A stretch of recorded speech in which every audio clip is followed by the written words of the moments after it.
Então vamos nós para a aula 4. A aula 4, ela vai falar sobre as medidas de dispersão. O que seria isso? Como na aula 3 a gente viu a parte da medida de posição, a gente viu a média, a moda, a mediana, que são o quê? São tendências centrais, são valores que representam, de certa forma, aquela minha amostragem, né? aquele meu conjunto de elementos.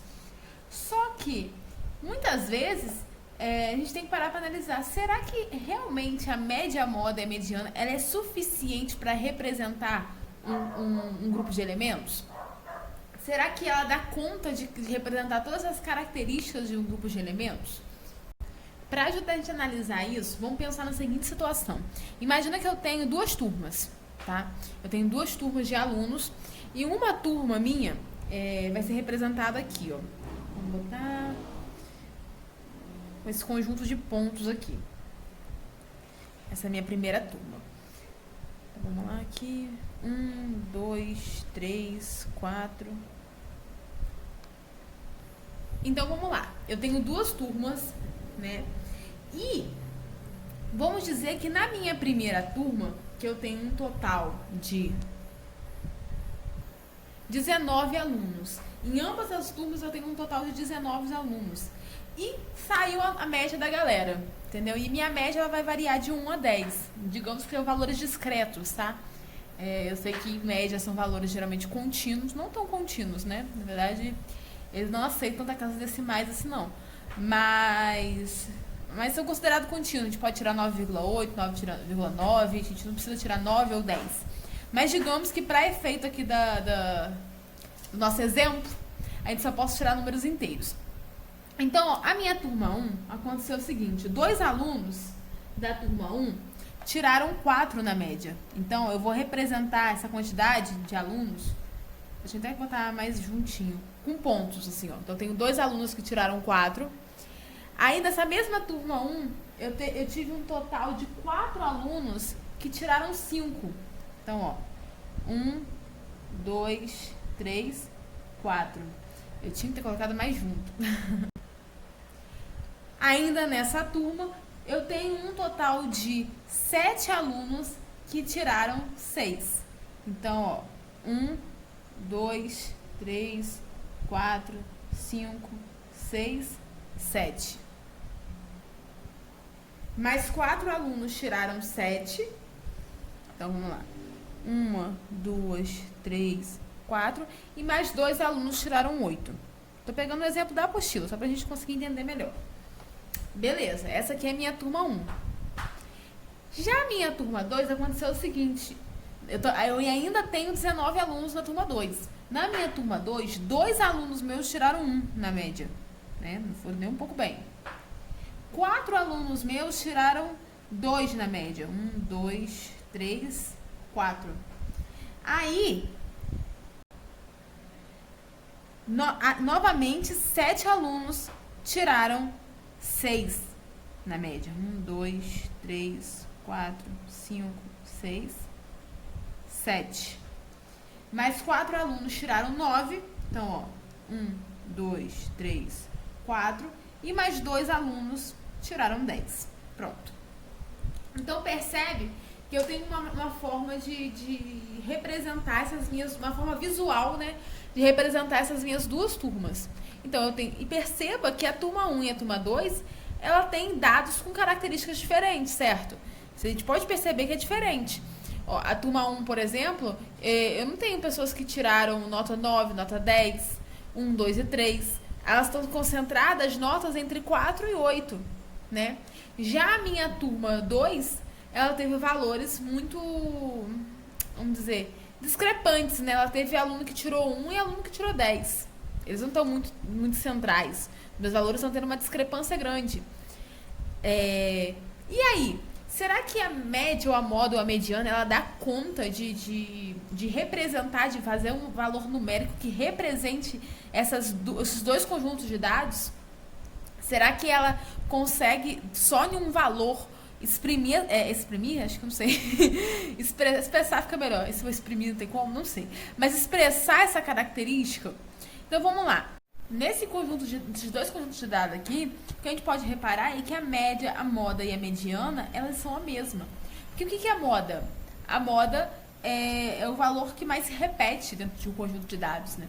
Então aqui nesse meu conjunto, esses dois conjuntos, qual é a nota que mais se repete? Qual o valor que mais se repete? 6. Tanto na minha turma 1 quanto na turma 2, os 6 ocorreram 7 vezes, né? Teve 7 pessoas que tiraram 6. Então o 6 foi a nota que mais se repetiu. Então foi a que teve a maior moda. Ou melhor, nem que teve a maior moda, esse é o jeito errado de falar. Foi a moda. O 6 foi a moda. Então, o que eu posso fazer? Eu sei que turma 1 e turma 2 teve moda igual a 6. Então aqui, ó, turma 1 e turma 2 teve aqui em cima moda igual a 6 nas duas turmas. Então, ó, no nosso exemplo aqui, a nossa moda foi 6 nas duas turmas, a média vai ser a mesma nas duas turmas também, e a mediana também, porque olha só, a mediana é o quê? É o valor de centro, é o valor que se eu pego e divido a minha amostra no meio, encontro esse valor central, 50% para baixo, eu vou dividir minha amostra certinho, 50% dos elementos para baixo e 50% para cima. Então, ó, qual valor vai ser esse valor de centro? Que eu divido o elemento ao meio, 50% fica para baixo e 50% fica para cima. É o 6. Nos dois exemplos é 6. Então, minha mediana, tanto na turma 1 quanto na turma 2, é 6. Ou seja, preste atenção, eu dei um exemplo de duas turmas que elas são distintas e elas tiveram resultados distintos. Enquanto a turma 1, o pessoal ficou mais... enquanto na primeira, que eu tava lendo essa mensagem que agora que chegou. Enquanto na primeira turma o pessoal tirou mais notas centrais, eles tiraram mais entre 4 e 8. Na segunda turma eu já tive alunos que tiraram 1, 2, uma nota extremamente baixa, uma nota extremamente alta, e alunos que tiraram a média, né? Essas notas centrais, essas notas em torno do centro não foram tiradas.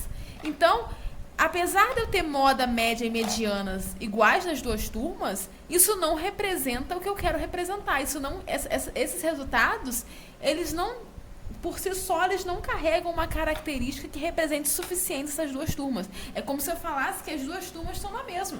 A média, a moda e a mediana delas foram iguais, então representa o mesmo resultado para as duas. Tiveram mais ou menos o mesmo desempenho. E não tiveram. Foram desempenhos muito distintos.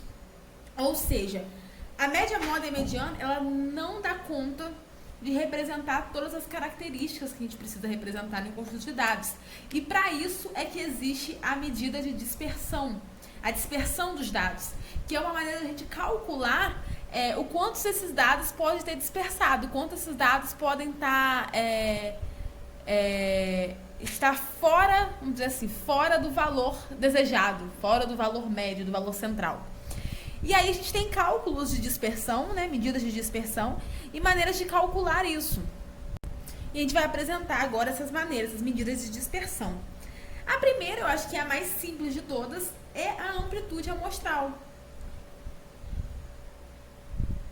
Minto, nem a amplitude amostral, é a amplitude de um conjunto de dados. A amostral dá a entender que é a amplitude de uma amostra, simplesmente, mas não. É a amplitude de um conjunto de dados, mesmo que não seja uma amostra, seja uma população, né? Como a gente viu no primeiro vídeo lá, que população é todos os elementos. Então vamos dizer, por que é a amplitude? Porque olha só, se a gente fosse calcular, o que é a amplitude? Ó, a amplitude, vamos dizer aqui, ó, amplitude total, ela nada mais é do que o valor máximo menos o valor mínimo que eu tenho no meu conjunto de dados. Então, ó, na minha primeira turma, qual seria a minha amplitude? Se eu fosse colocar aqui do ladinho a minha amplitude da primeira turma. Na primeira turma, ó, qual o meu valor máximo? Qual foi a maior nota que eles tiraram? 8. E qual foi a menor nota? 4. Então, ó, minha amplitude seria 8 menos 4, né? Que dá igual a 4. Então, a minha amplitude da primeira turma seria 4. Enquanto da minha segunda turma, qual seria a minha maior nota? 10. E minha menor? 1. Então, qual a minha amplitude? 9. Olha, pera. Agora eu já fiz uma medida, eu já fiz um cálculo que mostrou valores bem diferentes de um conjunto de dados para outro, que aparentemente teve valores iguais de medidas de posição, que são a moda, a média e a mediana. Eu tive medidas de posição igual. Medidas de posições iguais. Porém, entretanto, todavia, eu não tive valores de amplitude igual, eu tive valores bem distintos de amplitude. O que faz sentido, que mostra que esses dois conjuntos de dados não são tão parecidos assim não, né? A medida de posição deles são tão iguais, mas as medidas de dispersão não. Por quê? Porque, olha só, de fato, o meu primeiro conjunto, ele tem uma amplitude muito menor. Ele está muito mais concentrado em torno da minha média. Enquanto o meu segundo conjunto de dados, a minha turma 2, eu tive valores mais discrepantes. Então, ele está mais disperso do valor central. Eu tive uma amplitude maior. Então, a amplitude, ela serve sim para caracterizar, ela é a primeira medida que a gente vai ter de dispersão. Então, a gente já começa a analisar e fala, peraí, eles não representam a mesma coisa. Então, beleza. Isso quer dizer que a amplitude, então, ela vai resolver todos os nossos problemas em relação a duas amostras, ou a dois elementos, dois conjuntos diferentes, né? Que possuem as mesmas medidas de posição, mas são diferentes. Então, significa que a amplitude dá conta de mostrar, peraí, esses conjuntos são bem distintos, né? Apesar de ter medidas de posições iguais. Não. Porque, por exemplo, vou mostrar um caso aqui, que é um caso também que está na nossa apostila. Estou usando os exemplos da própria apostila. Então, ó, vamos dar um exemplo aqui. Eu tenho duas turmas. Só dei uma contextualizada que eles não deram, não. Eu tenho novamente duas turmas. E vamos dizer que a distribuição ficou da seguinte forma. Eu tenho novamente duas turmas, chegou um novo semestre, apliquei prova para o pessoal de novo e vamos ver as médias. Então, ó, vamos dizer que nessa minha segunda situação, a minha primeira turma aconteceu o seguinte: 2 alunos ficaram com 1, 4 alunos ficaram com 4 alunos ficaram com 2, mais, deixa eu ver ali, 3, 6, 7. 7 alunos ficaram com 6, então, ó, 1, 2, 3, 4, 5, 6, 7. 4 alunos ficaram com 9, 1, 2, 3, 4. E 2 alunos ficaram com 10. 1, 2. E a minha segunda turma teve a seguinte distribuição. 2 alunos ficaram com 1. Tá vendo? 4 alunos ficaram com 5. Então, 1, 2, 3, 4. 7 alunos, de novo, ficaram com 6. 1, 2, 3, 4, 5, 6. Mais 4 alunos ficaram com 7. E mais 2 alunos ficaram com 10. Então, observa, tem novamente turma 1 e turma 2 e essa distribuição, essa situação. Se eu fosse calcular a minha média, minha moda e minha mediana, novamente ia dar igual. Porque, ó, qual seria a minha moda? 6 na turma 1 e 6 na turma 2, é o que mais se repete. Minha mediana, divido ao meio, valor central, 6. Novamente aqui, 6. A minha média, centro de equilíbrio, é o 6. Então, de fato, eu teria novamente as mesmas medidas de posição. Ah, mas tem amplitude para poder ajudar a gente, para mostrar que não é bem assim. Só que vamos calcular qual é a amplitude da turma 1. Vamos calcular a amplitude da turma 1. A amplitude da turma 1, né? Vamos dizer assim, chamar de amplitude. Ela é o quê?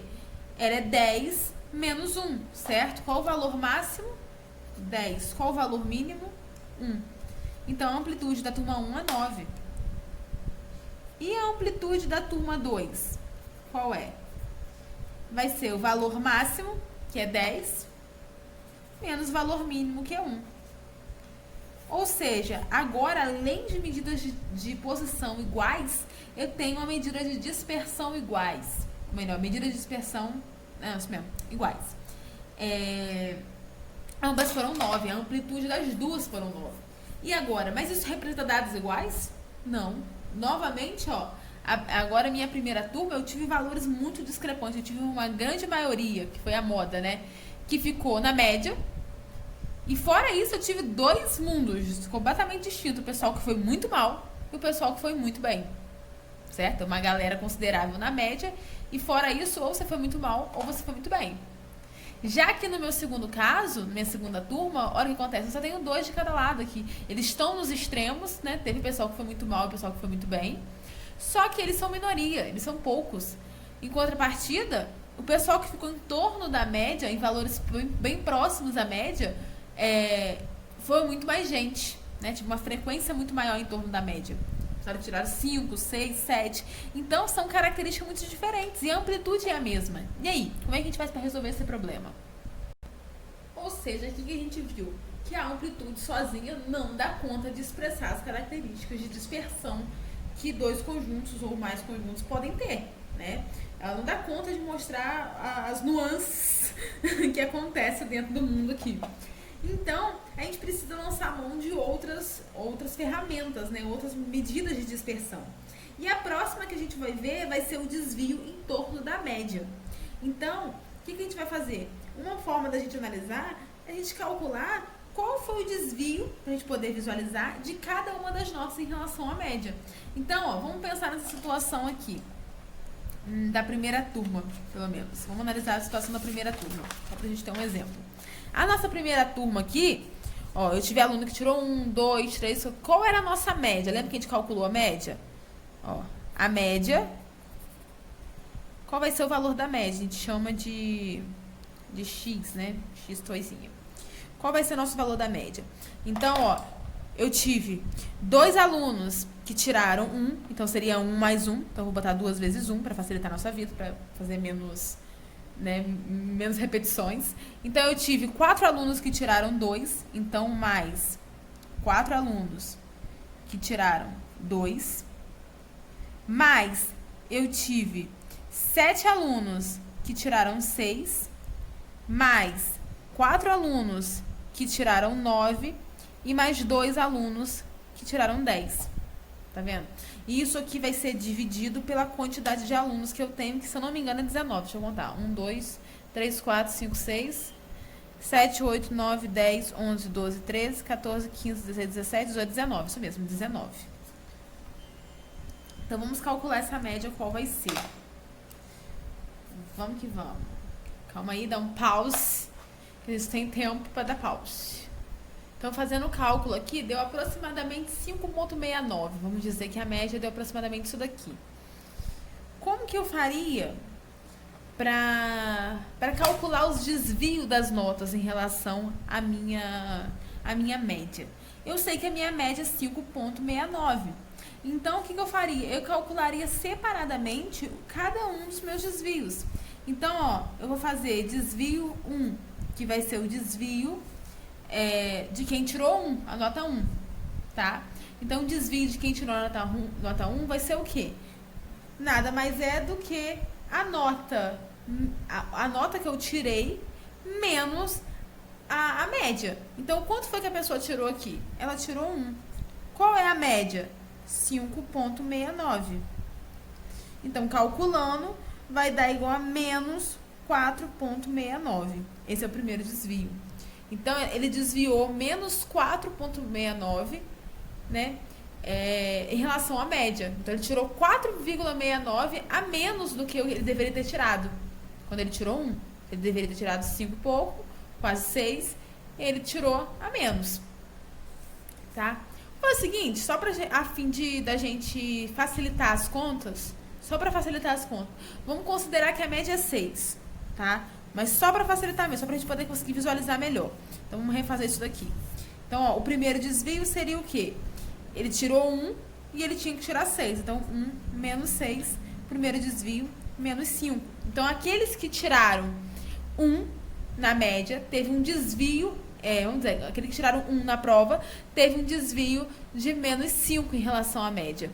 Aqueles que tiraram 2, então, vou chamar aqui, ó, desvio número 2. Ele tirou 2 menos 6, a nota que ele tirou, menos a média, que vai dar igual a menos 4. Então, ele desviou em relação menos 4, tirou o valor de menos 4 em relação ao valor que ele tinha que tirar. Ele tinha que tirar 4, né? Mais 4, além do valor que ele tirou.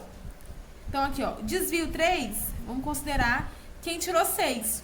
Então, ó, quem tirou 6 vai ficar o valor que tirou menos a média.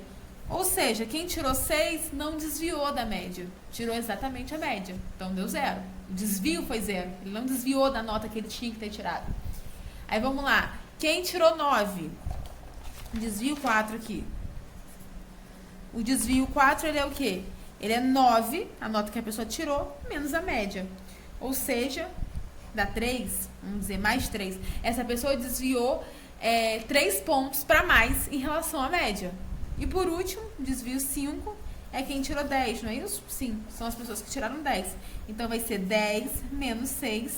10 menos 6 é igual a mais 4.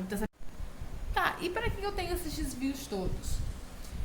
Peraí, será que é possível somar todos os desvios que ocorreram, fazer um somatório de todos os desvios que ocorreram? Então eu vou pensar, ó, vamos voltar aqui para o nosso exemplo. Vou até cortar aqui. Da primeira turma, ó, quantas pessoas que tiveram desvio de menos 5? Vou botar aqui na frente para te analisar. Quantas pessoas tiveram desvio menos 5? Quem tirou menos 5, que teve um desvio menos 5, foi quem tirou 1. Então, 2 pessoas. Quantas pessoas tiveram desvio menos 4? Foi quem tirou 2. Então, ó, quantas pessoas tiraram 2? 4 pessoas. Quantas pessoas tiveram desvio 0? Foi quem tirou 6. E quantas pessoas tiraram 6? 7 pessoas. Quantas pessoas tiraram desvio mais 3? Foi quem tirou 9.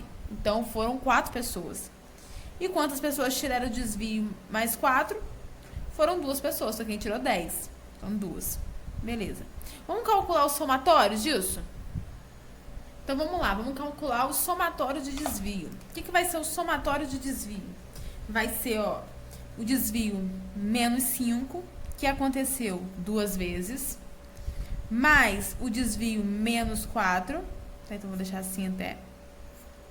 Mais o desvio menos 4, que ocorreu 4 vezes, mais o desvio 0, que ocorreu 7 vezes, mais o desvio 3, que ocorreu 4 vezes, mais o desvio 4, que ocorreu 2 vezes. Então, vamos calcular isso. No nosso caso específico aqui, essa questão ela não vai dar muito certo. Por quê? Porque a gente aproximou. Lembra que a gente aproximou? A gente falou assim, vamos considerar que a média é 6. E a média não era 5,669, uma coisa assim. A gente considerou que era 6. Então, a gente aumentou o valor que deveria ser da média, obviamente isso influenciou em todo o desvio. Então, não vai dar o que eu queria que desse. Mas, a ideia é a seguinte, quando eu faço um somatório de todos os meus desvios, e levando em conta se são sinal positivo ou se está negativo, o meu desvio vai dar 0. Quando eu somo todos os desvios, eu vou ter um valor igual a 0. Por quê? Porque eu tenho valores de desvios positivos e negativos, e esses valores, eles se... Como é que fala, gente? Esqueci. Eles se compensam, né? Isso aí. Então, temos esse problema. Quando a gente quer calcular a soma dos desvios, para calcular o nível do problema que a gente tem, eu quero calcular a soma de todos os desvios que eu tive em relação à minha média. Essa soma vai dar 0. Independente dos valores que eu tenho, a soma vai dar 0. Claro, se eu calculei minha média certinho e fiz o desvio em relação a essa média. Não foi o nosso caso aqui que eu aproximei. Mas se eu seguir bonitinho, vai dar 0. Ou seja, não importa qual foram os desvios que eu tenho, se eu somar, vai dar 0. Então, concorda comigo que o somatório do desvio, ele não nos ajuda muito para a gente poder observar a dispersão que ocorreu. Né? A gente não nos ajuda muito. Mas e se eu pegasse os meus desvios e colocasse um módulo dos desvios? O que é módulo? Qualquer número que está dentro de um módulo, por exemplo, eu tenho o número menos 5, quando eu retiro ele do módulo, ele vai estar sempre positivo. O módulo, ele, independente de qual sinal que eu tenho, se é positivo ou negativo, toda vez que eu extraio um número de um módulo, ele vai sair positivo. Então, se eu coloco dentro de um módulo, se eu pego todos os desvios, menos 5, menos 2, 3, e coloco dentro de um módulo, eu vou eliminar o sinal negativo. Certo? Certo. E isso chama-se de... E para isso, foi criado, com essa ideia, através desse pensamento foi criado o que a gente chama de DMA, que é o desvio médio absoluto, e que eu acredito que para nossa prova ele não será muito importante. A gente tem outros meios mais precisos de calcular a dispersão. Mas o DMA é chamado de desvio médio absoluto, que nada mais é do que o somatório, né, N, aqui igual a 1, o somatório dos desvios de cada um dos desvios. Então, ó, o valor que eu vou ter tirado menos a média, né? O valor que eu tirei, o valor que eu estou abordando, menos a média, para saber o quanto esse valor desviou em relação à média dentro de um módulo. E aí eu tenho esse valor dividido pelo número de elementos. Então, ou seja, vamos dar um exemplo para a gente calcular para fazer mais sentido. Vou fazer um outro exemplo mais simples para a gente poder fazer essa questão, para não ficar uma coisa tão complexa assim. Então, vamos dizer que eu tenho 5 alunos e um tirou 2, um tirou 4, um tirou 5 e o outro tirou 9 e o outro tirou 9 também. Então, eu tenho aqui, ó, 5 alunos. Se eu quero fazer o DMA, o desvio médio absoluto, como é que eu calculo o DMA desses alunos, dessa turma? Desvio médio absoluto. Primeiro passo, a gente calcular a média. Qual vai ser a média? A média da trimétrica dessa turma vai ser o somatório das notas, 4 mais 5 mais 9 mais 9, dividido pelo número de elementos, minha quantidade de alunos que eu tenho, que são 5. Então, a minha média vai ser o quê? 2 mais 4, 6. Picotei o vídeo e vim aqui logo. 2 mais 4 mais 5 mais 9 mais 9. Deu igual a 29, não é isso? 2 mais 4 mais 5 mais 9. Vamos fazer o seguinte: um aluno não tirou 9 não, um aluno tirou 10. Só para poder a gente facilitar os nossos cálculos daqui por diante, para não dar 29, um valor quebrado, para poder dar 30. Então vamos dizer que esse último aluno aqui ele tirou 10, ele não tirou 9. Então vamos modificar modificar aqui e vamos calcular. Então, aqui deu 29 mais 1, né? Ao invés de 9, tirou 10. Então, ó, aqui vai ser 30 dividido por 5. A minha média, portanto, é 6. Certo? Fiz o meu cálculo bonitinho, minha média deu 6. Beleza, agora como que eu faço para calcular os meus desvios em relação à média? Eu vou calcular cada um dos meus desvios separadamente. Então, eu venho aqui embaixo, ó, e vou calcular o desvio 1. Vou pegar cada uma das minhas notas e vou calcular qual foi o desvio dela em relação à média. Então, eu vou chamar isso aqui de nota 1, 2, 3, 4 e 5. Então, vamos lá. Desvio 1, que é o desvio da nota 1, ele vai ser o quê? O desvio 1 vai ser o valor que a pessoa tirou, que foi 2, menos a média. Qual era a média? 6. Então, ó, 2 menos 6, menos 4. Esse é o meu primeiro desvio. Vamos lá. Desvio 2 é o que? A pessoa tirou 4, menos a média, que é 6. 4 menos 6, menos 2. Então, esse foi meu segundo desvio. Desvio 3 foi o quê? 5 menos 6, foi a nota 5, menos a média, que é 6, que dá igual a menos 1. Certo? Vamos botar aqui do lado de cá, para ficar mais organizadinha. Desvio 4. O meu desvio 4 foi o quê? A pessoa tirou 9 menos a minha média, que era 6. 9 menos 6, 3. E por último, o meu desvio 5 vai ser a nota que a pessoa tirou, que foi 10, menos 6. 10 menos 6, 4. Então, quais foram os meus desvios individuais de cada uma das notas? Foram menos 4, menos 2, menos 1, 3 e 4. Esses são os meus desvios. Como que eu faço agora se eu quisesse calcular o meu DMA? Né? Deixa eu pegar uma folha aqui. O meu DMA. Para eu calcular o meu DMA, opa, que o vento está pegando aqui. Eu faço o seguinte: eu pego cada um dos meus valores de desvio, cada um dos meus desvios individuais, né? Somo esses desvios, mas lembre-se, eu somo a... Ai, meu Deus, como é que chama? O módulo, tinha fugido do nome. Eu somo dentro do módulo para poder eliminar o sinal negativo. Então, eu somo os módulos desse desvio dividido pela quantidade de desvios que eu tenho, pela quantidade de elementos que eu tenho. Então, ó, o meu DMA, ele é o quê? Ele é 1 sobre N, sendo N o número de elementos que eu tenho, aqui no caso são 5 notas, 5 desvios, né? 1 sobre N, somatório N igual a 1 dos módulos x1 menos a média. Ou seja, nada mais é do que, vamos calcular o DMA, porque em fórmula assim assusta. O que é o DMA? Eu vou pegar os somatórios, então primeiro eu vou fazer o somatório. O que é o somatório? O somatório desses desvios aqui dentro da raiz. Então vamos lá, o primeiro desvio menos 4, mais o segundo desvio dentro da raiz, não, dentro do módulo, menos 2, mais o terceiro desvio, menos 1, mais o quarto, que é 3, mais o quinto, que é 4, certo? Todos esses desvios dividido pela quantidade que eu tenho, que são 5. 1, 2, 3, 4, 5. Então, aqui, ó, 5. Então, vamos calcular.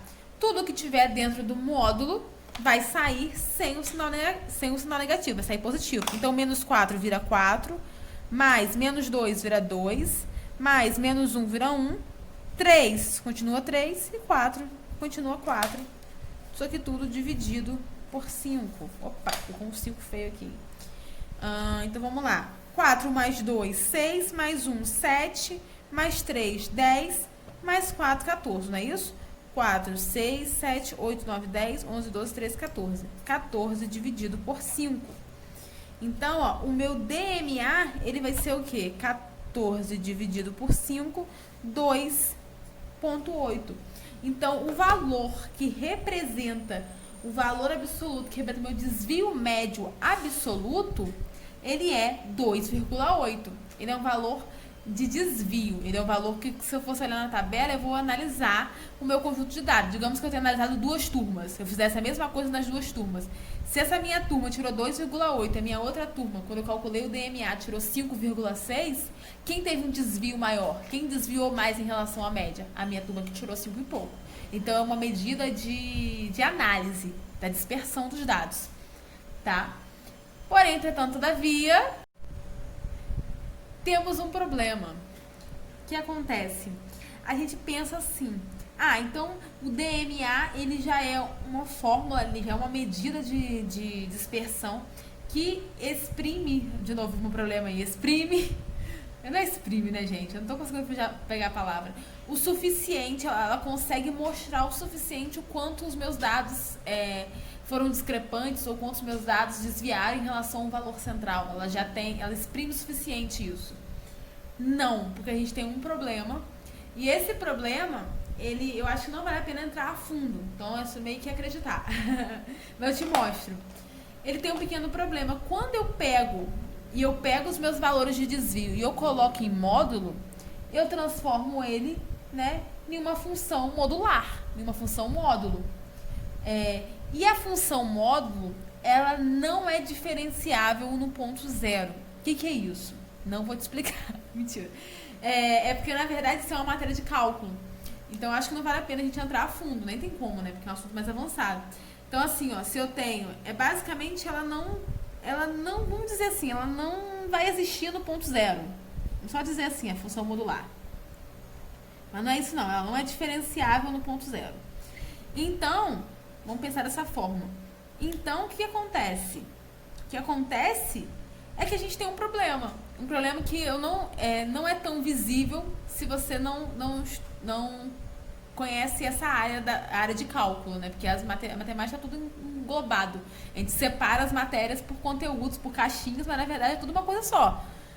que serve para cálculo, a gente coloca, por exemplo, agora você vai ver aqui nessa matéria que tem coisa que a gente vai ver à frente que está dentro de métodos estatísticos que a gente viu em métodos determinísticos. E são áreas que, teoricamente, são bem distintas, porque uma lida com coisa determinante, né, coisa determinística, que é um resultado exato, por isso que é determinado, né, com a lógica e com resultados de argumentação e precisão, enquanto dados estatísticos não, ele lida com a aleatoriedade, com algo que necessariamente muitas vezes não tem como eu comprovar. Eu só estou fazendo uma previsão, por isso que muitas vezes é probabilidade. Então são áreas teoricamente muito distintas que têm conhecimentos que servem para um e para outro. A gente vai ver conjuntos, teorias de conjuntos aqui dentro, porque está tudo interligado, está tudo conectado. Então, pensa no seguinte, acredita em mim que temos um problema. Apesar disso aqui conseguir exprimir bem a nossa situação, consegue nos ajudar bastante, a gente conseguir analisar, temos um problema, porque ele não é diferenciável em zero. Isso é um problema quando eu vou estudar os dados, porque eu preciso que ele seja diferenciável também no ponto zero. E aí, para isso, matemáticos pensaram e conseguiram criar uma forma de corrigir esse problema, que é uma ideia assim, inédita, maravilhosa, de elevar todos esses desvios ao quadrado. Porque a partir do momento que eu elevo ao quadrado, minha função deixa de ser modular. E aí eu resolvo esse problema de ser diferenciável em zero. Um problema que aparentemente pra gente aqui agora não é um problema, porque a gente não entende muito bem ele. Mas ele é. Né? Para quem estuda isso e está analisando os dados, isso é um conflito que vai atrapalhar a análise dos dados. Então, eles pegaram e elevaram esses desvios ao quadrado e criaram o que a gente chama de variância. Então, a variância ela nada mais é do que essa fórmula aqui, ó, de desvio médio absoluto elevado ao quadrado. Eu venho aqui no meu xi menos a média e ao invés de botar módulo, eu boto parênteses e elevo ao quadrado. Essa é a variância. E por que eu faço isso? Por que eu uso a variância? Isso aqui a gente nem usa, tá? Geralmente a gente nem utiliza muito a gente tem que aprender, mas a gente não utiliza muito dentro de exercício, não. A gente usa mais a variância, o coeficiente de variação. Mas, por que eu preciso elevar ao quadrado? Por que eu preciso fazer a variância, né? Isso aqui muda de DMA para variância. Muda o nome, muda a sigla completamente, mas eu só elevei ao quadrado e tirei o módulo. Por que eu faço isso? Para que eu possa, para que o meu desvio ele possa ser diferenciável em zero. Eu posso eliminar a função modular. Essa é a intenção. Enfim, isso aí já é um argumento, assim, que a gente aceita. E uma definição bonita pra gente é que a variância, ela é a nossa média dos desvios quadráticos. E o símbolo dela é esse aqui, ó. A variância, ela tem um sigma, que é essa letra bonita. A variância ao quadrado, a variância ela sempre vai estar assim, é um sigma ao quadrado. Esse é o símbolo dela. Ela é o quê? Ela é 1 sobre n vezes o somatório, a mesma coisa de antes, ó, de n igual a 1. E é somatório de quê? Do valor, né, que a gente está vendo, do nosso elemento, menos a média ao quadrado. O que mudou dessa forma para outra, mudei a sigla, né? E aí agora chama-se variância, e elevei ao quadrado para poder eliminar esse problema de não ser da função modular, né? Que ela não era diferenciável no ponto zero. Beleza, isso aqui chama-se variância. Então agora foi. Desvio médio absoluto não deu, mas a variância ela já é suficiente, ela já exprime todos os meus problemas e eu consigo resolver tudo com ela. Não, ela ainda ela elimina um, mas cria outro. Por quê? Eu eliminei o problema de eu não poder, na função modular, não ser diferenciável em zero, né? De eu não poder utilizar essa questão. Só que, porém, entretanto, todavia, quando eu elevo ao quadrado essas minhas diferenças, eu crio uma unidade que não existe. Vamos dar exemplo que eu estou analisando a diferença, a variação de idade das pessoas da minha turma. E aí eu faço a média da turma, digamos que a média de idade da turma é 19 anos. E aí eu faço os desvios, pego os desvios, elevo ao quadrado e calculo a minha variância. O que eu tenho agora? Eu tenho, por exemplo, quando eu vou calcular, vamos dizer que a minha variância foi de 300 anos ao quadrado. Existe anos ao quadrado? Existe essa unidade de medida? Não, a gente não utiliza anos ao quadrado, a gente usa anos. Eu não falo que eu tenho, sei lá, que eu tenho 20 anos ao quadrado. Eu não falo isso, eu falo que eu tenho 20 anos. Então, essa unidade elevada ao quadrado, ela não é usual, ela não é utilizada. Então, a gente esse recurso da gente elevar ao quadrado, ele serve para a gente eliminar um problema e não para a gente permanecer aqui. A gente faz isso para poder eliminar o problema da função modular de não ser diferenciável no ponto zero. Mas quando a gente chega na variância, a gente tem que eliminar agora essa raiz ao quadrado, essa variância, esse número que está elevado ao quadrado. Eu preciso colocá-lo em unidades de medidas que existem. Então, para isso, é o que a gente calcula o desvio padrão. Então, esse aqui é chamado de variância. E o desvio padrão, ele é calculado a partir da variância. Porque o que é o desvio padrão? Desvio padrão. E agora, de fato, a gente chegou em uma coisa mais conclusiva. O desvio padrão, ele nada mais é do que a raiz quadrada da variância. Então, ó, desvio padrão, a gente chama com essa sigla aqui, ele é igual a raiz quadrada da variância. E de fato ó, que a gente tem, lembra aquela questão que a gente viu em método determinístico? Que eu tenho um número ao quadrado e o índice aqui da raiz é 2, então eu corto e corto. Não sei se você vai lembrar. Mas, enfim, eu tenho meu desvio. Desvio padrão, ele é bem útil. Ele é oficialmente o que mais que a gente vai ver bastante, o que a gente mais vai ver. Porque ele exprime muito bem os nossos dados, os desvios que ocorreram nos dados, né? Muito, muito melhor do que o desvio médio absoluto, ou que a amplitude, ou que a variância. O desvio padrão, ele sintetiza tudo isso. Todos os outros conhecimentos geraram problemas que a solução chegou nele, né? Vamos pensar assim. E agora, antes de encerrar a aula, eu só quero te apresentar uma outra alternativa para calcular o somatório dos desvios, tá? Quando eu vou calcular a minha... vamos dizer assim, quando eu vou calcular a minha variância, melhor do que o somatório de desvio. Quando eu vou calcular a minha variância, que a gente viu que deu trabalho, né? Que a variância que a gente fez para calcular, a gente pegou a gente calculou a média, a gente calculou cada um dos valores, o quanto desviou em relação à média, pegou esses valores, elevou, pegou esses valores, elevou ao quadrado e dividiu pela quantidade de elementos. Só que trabalheira do cacete. E eu tenho uma alternativa um pouco menos trabalhosa. Né? Também não é tanto assim menos trabalhosa não, mas é um pouco menos trabalhosa, que é a seguinte, eu calcular separadamente. Vamos olhar aqui embaixo, ó. Como é que eu calcularia separadamente? Eu faço o seguinte, eu venho, ao invés de eu ter que calcular cada um dos desvios separado e elevar ao quadrado, eu posso calcular a variância do mesmo jeito, ó, da seguinte forma, 1 sobre n é igual ao somatório, né, aqui n igual a 1, de quem? Dos valores, todos os meus elementos, então tá aqui o x1 ao quadrado, menos o valor da minha média ao quadrado. De fato, isso aqui fica bem mais tranquilo. Vamos calcular dessa forma pra gente poder ver. Ó, nesse mesmo exemplo que a gente tinha visto antes, que falava que eu tinha... Cadê, gente? Que eu tinha uma turma, né? Não foi esse exemplo aqui, não. Ou foi? Foi esse exemplo aqui? Não. Cadê? Deixa eu ver se eu acho aqui. Calma, deixa eu dar um pause. Demorei, mas achei. Então, ó, nesse exemplo que a gente tinha dado aqui, que eu tinha uma turma e que essa minha turma tirou 2, 4, 5, 9 e 10 foram as notas. E aí eu peguei, calculei a minha média, fiz o quê? Somei todas as notas, dividi pelo número de elementos, número de alunos, deu a média 6. Aí lembra que eu calculei cada um dos desvios separadamente? Para eu não precisar ter essa trabalheira de calcular cada um separadamente, o que eu posso fazer? Eu posso pegar as notas dos meus alunos e somar o quê? Fazer um somatório das notas dos meus alunos elevado ao quadrado. Então, eu vou somar todas as notas dos alunos elevado ao quadrado. Então, peraí. Então, ó, eu faria o seguinte, eu venho aqui nas minhas notas e eu faço da seguinte forma, ó. Variância, então, ó, variância, ela vai ser igual ao quê? 1 sobre n, sendo n o quê? O número de elementos. Qual são o número de elementos? O número de alunos que eu tenho, 5.